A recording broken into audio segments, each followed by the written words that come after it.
Hello everyone. Today I will cover 3 watercolor techniques to help you create your textured background painting. These are the same techniques that I covered in class last week, but I'm doing this for those of you who were absent, or if you want to refer back to the video, it's there for you. The first technique we will use ziplock bag, and it'll look something like this. The second technique we will use sponge, and it will look something like this,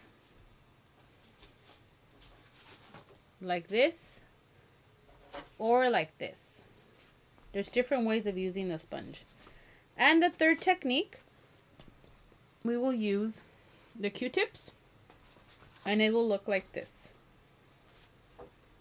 Okay, so let's start. Make sure that you have fresh water, and you put water in your palette. Think about the color combination that you're going to use. I'll use blue.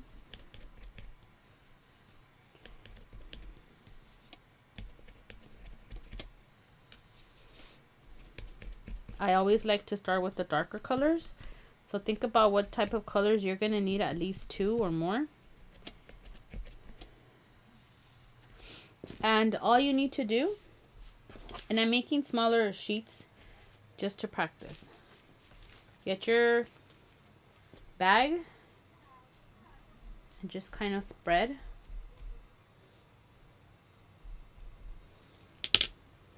And then you're going to flip it.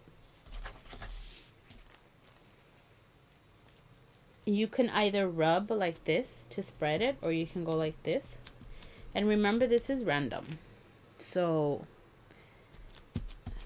there's no right way of doing it. And then you just let go, and you're going to have excess water. So I like to use it at least 3 or 4 times. Then I'm going to do it again. This is a matter of layering. You're not going to get it done in 5 minutes. This is going to take you a while. And so then I did the middle. I'm going to do the corner here. When you're doing it on the bigger paper, I always like to start in the middle and then I go off on the corners. Again, you can press like this. Just go like that. Try to get all the extra. And you just keep on doing that. I will not be able to finish this here because it'll take me like an hour or more. And if you feel like it's too light because it's too watery, then you get some from the actual paint. And you just keep on doing it.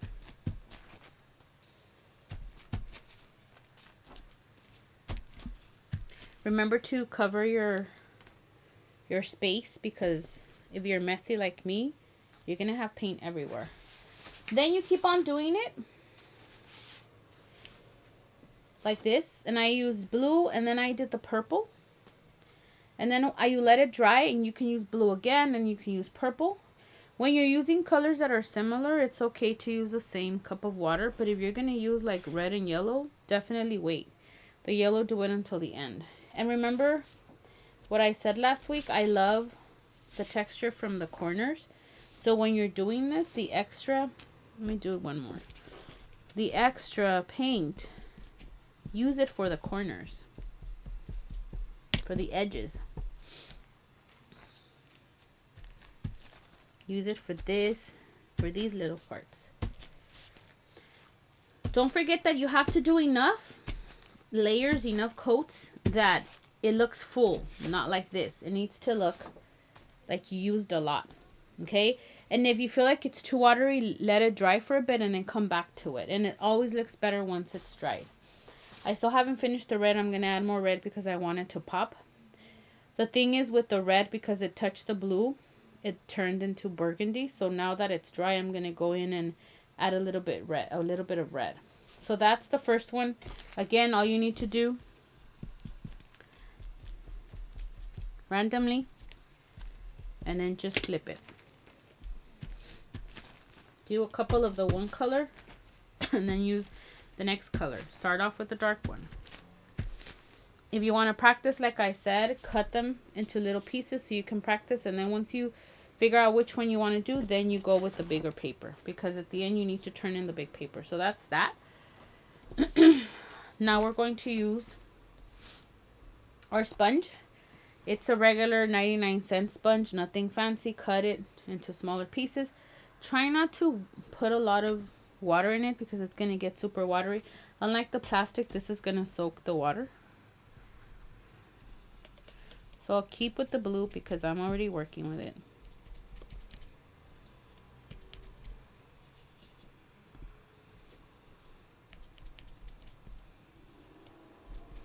I like to add water to this. Then I'm going to press. To get this technique here, all we need to do is just go like this, up and down. See how much water that has? But that's okay, just let it dry. That's all. And if you want to use some of the blue here, it'll be darker. If you remember when I showed you this at the beginning, I didn't really like it because it kind of dulls out a little bit. So you have to definitely let it dry and keep on adding more layers. Okay, I'll use the purple just so I don't have to switch off colors. But let it dry and then do enough of the one color, let it dry, and then use another color.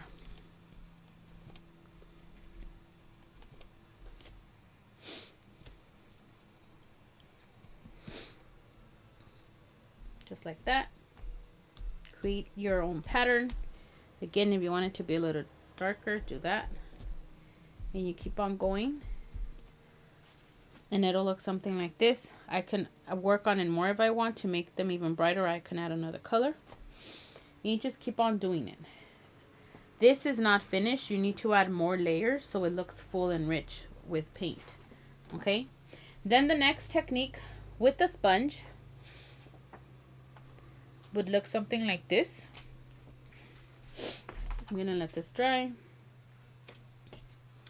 So I will use the purple since I was using it right now.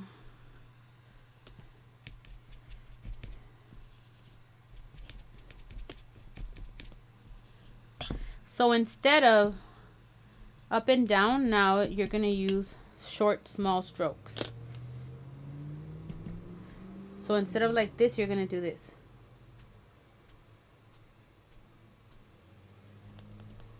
If you feel like your sponge has a lot of water, just do that. Short ones. Then you let it dry. You use another color. You can use as many colors as you want, 2 minimum, but it's the smaller strokes. Okay? Let me see if the blue will work.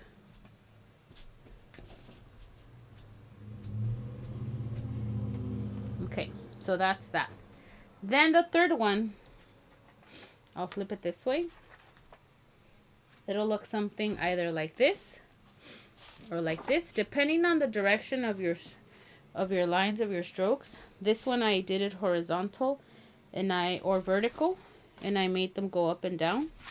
This one was horizontal and I made them diagonal. So it'll change things. And this one I used orange, red, and purple.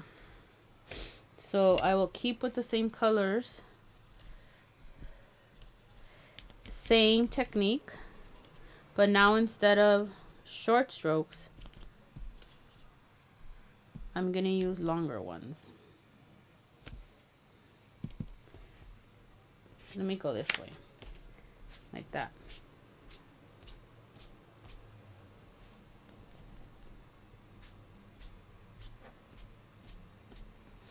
Then definitely this has a lot of water.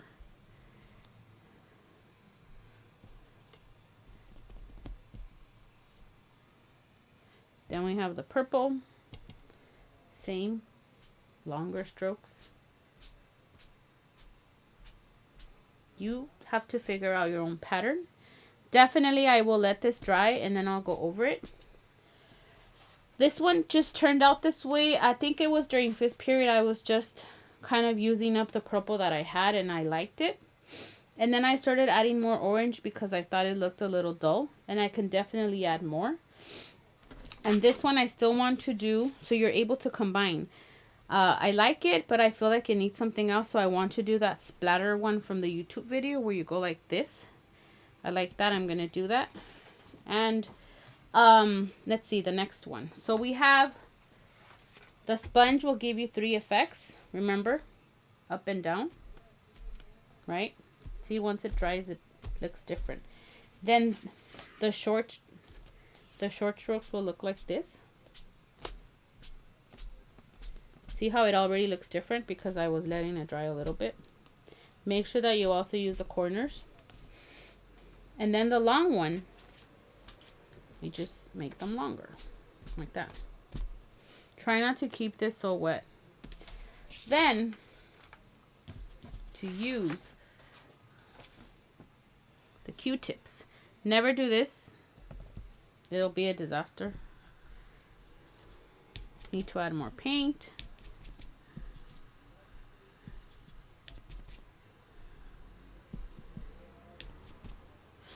And then all we need is a couple of Q-tips. We wrap them with a rubber band. I mean, if you want to add more, that's fine. And then we're going to dip it in the paint. And it's going to be very light at the beginning, but that's okay. You could add the paint from here. See how it gets darker. And it's up to you. You want to do like blue and then go in with red and then orange. Or you just want to do random. If you want to do random like 3 colors, I would do something like this. And I would leave space between each one to add the next color. And it's okay if some of them look light. And you can always go back and do more coats of it. Okay. Let me use the red. Actually the orange a little bit. So you see the difference. Because the purple and the blue are very similar in color.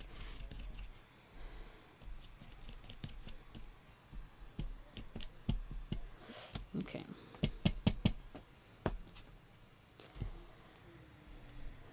We need to add more.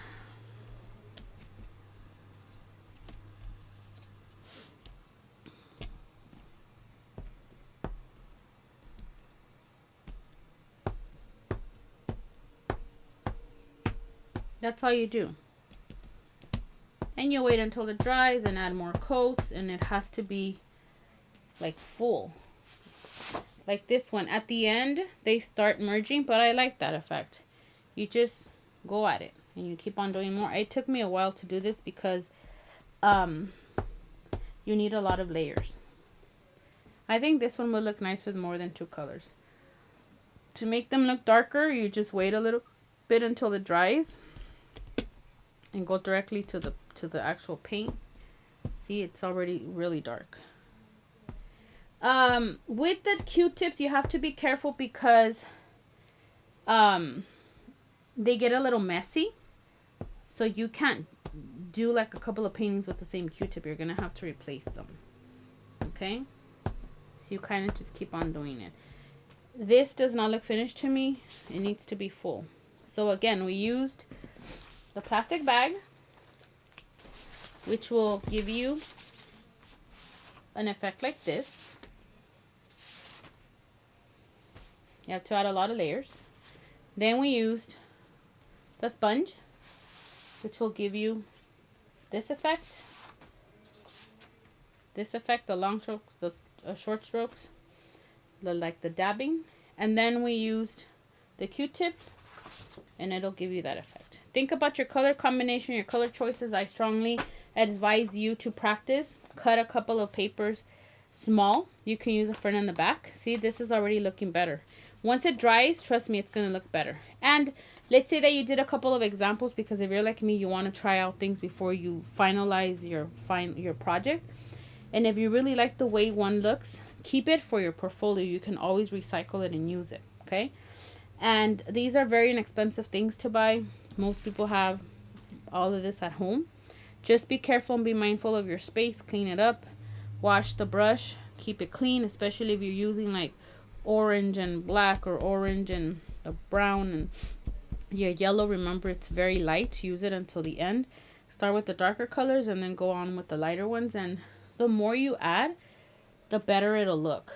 It took me a couple of days to fix the red one, the one with the sponge, because I felt like it was just making everything look very opaque, but I added more layers. The more layers you add, then the better it'll look. And then you just wash everything and you clean up, okay? So make sure that you're working on this. Remember, your final textured painting will consist of you doing the entire paper like this. And again, nothing recognizable, nothing that has to look like anything. Have fun. Think of when you were young and all you want to do was paint, and that's okay as long as it has textured background and it looks full, like you actually worked on it for a while and you like it and you have fun. That's all I need, because later we're going to glue things on top, so it doesn't need to be perfect. Okay, I will see you guys in class tomorrow. Hopefully this video will help. Bye.